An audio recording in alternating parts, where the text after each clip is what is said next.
नमस्कार मित्रों, हिंदी साहित्य अकेडमी में आपका स्वागत है। और आज हम हिंदी व्याकरण के एक बहुत ही महत्वपूर्ण विषय भाषा विज्ञान के बारे में पढ़ेंगे। सबसे पहले हम भाषा का अर्थ समझ लेते हैं। भाषा शब्द संस्कृत के भाष धातु से निष्पन्न है, जिसका अर्थ है भाष व्यक्त्यायम वाची अर्थात व्यक्तवाणी। भाष्यते व्यक्तवाग रूपेण अभिव्यज्यते इति भाषा अर्थात भाषा उसे कहते हैं जो व्यक्तवाणी के रूप में अभिव्यक्त की जाती है। भाषा के 4 तत्व होते हैं: ध्वनि, शब्द, पद या रूप और वाक्य। भाषा के चारों तत्वों की परिभाषा कुछ इस प्रकार है। उच्चारण की दृष्टि से अगर देखें हम तो लघुत्तम इकाई क्या है? ध्वनि। भाषा की सार्थकता की दृष्टि से लघुत्तम इकाई शब्द है। व्याकरणीय योग्यता की दृष्टि से लघुत्तम इकाई पद या रूप है और पूर्ण सार्थक इकाई वाक्य है। इन चारों को आप अच्छे से याद कर लीजिएगा, इसमें से एक प्रश्न जरूर बनता है। तो उच्चारण की दृष्टि से लघुत्तम इकाई क्या है? ध्वनि। सार्थकता की दृष्टि से लघुत्तम इकाई है शब्द। और व्याकरणिक योग्यता से देखिए तो हम क्या है? पद या रूप। और पूर्ण सार्थक इकाई मानते हैं हम वाक्य को।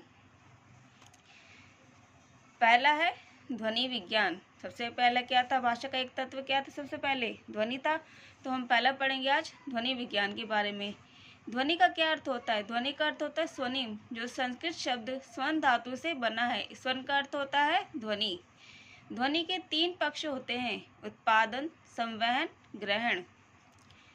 उत्पादन किसके द्वारा होता है? वागेंद्रियों द्वारा होता है। संवहन वायु के द्वारा होता है। ग्रहण कर्ण द्वारा या कान द्वारा होता है। ये ध्वनि के 3 पक्ष हैं। अब ध्वनि के गुण देख लेते हैं। ध्वनि के गुण 4 गुण होते हैं: मात्रा, स्वर, आघात या वृत्ति। तो ध्वनि के 4 गुण होते हैं: मात्रा, स्वर, आघात, वृत्ति। ध्वनि के गुण अन्य नाम। ध्वनि गुण के अन्य नाम कौन कौन से हैं? ध्वनि को अगर हम कोई क्वेश्चन आता है कि ध्वनि गुण के अलावा कोई और नाम क्या हो सकता है, ध्वनि लक्षण भी पूछ सकते हैं, रागीय तत्व भी पूछ सकते हैं, अखंड ध्वनि, रागिम आदि। तो ध्वनि के अन्य नाम भी याद रखिएगा: ध्वनि लक्षण, रागीय तत्व, अखंड ध्वनि और रागिम आदि। अब पढ़ते हैं मानस्वर। मानस्वर को हम कॉर्डिनल वोवल्स भी कहते हैं। इसकी कल्पना अमेरिका के प्रोफेसर डैनियल ने 1953 में की थी। इसे कॉर्डिनल वोवल्स भी कहते हैं। तो मानस्वर क्या होते हैं? कॉर्डिनल वोवल्स होते हैं, जिसकी कल्पना प्रोफेसर डैनियल ने 1953 में की थी।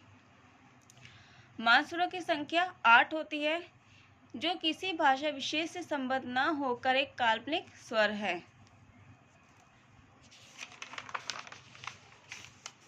अब हम मानस्वरों का वर्गीकरण देख लेते हैं। मानस्वर मूक, विवीर, जीभ की स्थिति और होठ की स्थिति के आधार पर मानस्वरों का वर्गीकरण कुछ इस प्रकार है। पहला है ई, फिर ए, फिर ए, अ, आ, ओ, ओ।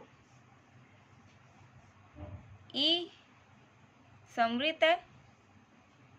अग्र, जीभ की स्थिति इसमें अग्र होती है, होठ की स्थिति अवृतमुखी होती है। ए असमृत है।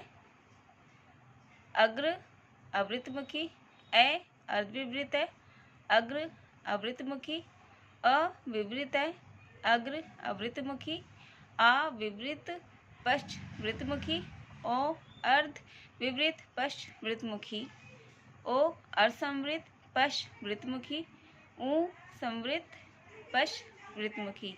तो ये भी बहुत महत्वपूर्ण है, इसमें से भी एक प्रश्न जरूर बनता है, तो इसको आप याद कर लीजिएगा। मानस्वर को हम प्रधान स्वर या मय स्वर भी कहते हैं। गौण स्वर 7 होते हैं। स्वनिम को हम ध्वनि ग्राम के नाम से भी जानते हैं। स्वनिम के 2 भेद होते हैं: खंडे स्वनिम और खंडेतर स्वनिम। खंडे स्वनिम इसको हम सेगमेंटल भी बोलते हैं, स्वतंत्र रूप से उच्चारित कर सकते हैं। तो खंडे स्वनिम को हम स्वतंत्र रूप से उच्चारित कर सकते हैं, जैसे स्वर और व्यंजन। तो स्वर और व्यंजनों को क्या कर सकते हैं? हम स्वतंत्र रूप से उच्चारित कर सकते हैं। फिर आता है खंडेतर स्वनिम, जिसको सप्रक सेगमेंटल भी कहते हैं। इनको स्वतंत्र रूप से उच्चारित नहीं कर सकते। अनुनासिकता, स्वर, अनुतान, संगम, ये 4 प्रकार के इसके भेद होते हैं। ध्वनि नियम देख लेते हैं हम। ध्वनि नियम और उसके कुछ प्रवर्तक। ध्वनि नियम में पहला है ग्रीम नियम, जो याकूब ग्रीम ने दिया था। ग्रासमैन नियम हर्मन ग्रासमैन ने दिया था। बर्नर नियम कार्ल अडोल्फ बर्नर ने दिया था। तालव्य नियम विलहेल्म थॉमसन व कालिस्सी ने दिया था। मूर्धन्य नियम प्रोफेसर पॉट व प्रोफेसर फॉर्तुनातावे ने ये नियम दिया था। तो आज हम इसके बारे में सिर्फ इतना ही पढ़ेंगे, आगे हम इसका अगला भाग लेके आएंगे। धन्यवाद।